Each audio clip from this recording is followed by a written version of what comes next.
वाहनों के पंजीकरण के लिए नई भारत सीरीज 24 राज्यों और केंद्र शासित प्रदेशों में शुरू। नई दिल्ली प्रेद देश भर में व्यक्तिगत वाहनों की सुचारू आवाजाही सुनिश्चित करने के लिए राज्यों और केंद्र शासित प्रदेश ने गाड़ियों के पंजीकरण के लिए नई भारत सीरीज BH सीरीज शुरू की है। पिछले महीने बेंगलुरु में हुई परिवहन विकास परिषद की 41वीं बैठक के अनुसार नई व्यवस्था की शुरुआत के बाद से अब तक 24 राज्यों एवं केंद्र शासित प्रदेशों में 20,000 वाहन पंजीकृत हो चुके हैं। बता दें कि पिछले साल सरकार ने वाहनों के पंजीकरण की नई व्यवस्था अधिसूचित की थी।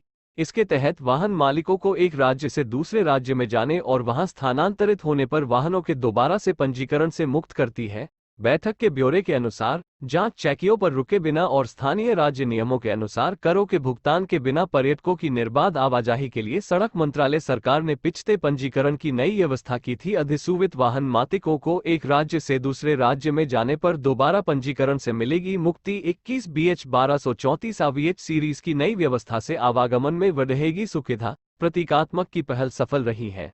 30,000 से अधिक परमिट और 2,75,000 अधिकार पत्र अब तक जारी किए जा चुके हैं।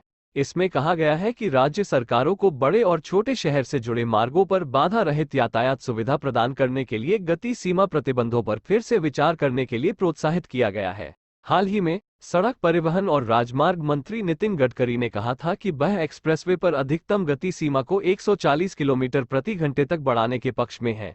गडकरी ने कहा था कि 4 लेन वाले राष्ट्रीय राजमार्गों पर वाहनों की गति सीमा कम से कम 100 किलोमीटर प्रति घंटा होनी चाहिए, जबकि 2 लेन वाली सड़कों और शहर की सड़कों के लिए गति सीमा क्रमशः 80 किलोमीटर प्रति घंटा और 75 किलोमीटर प्रति घंटा होनी चाहिए।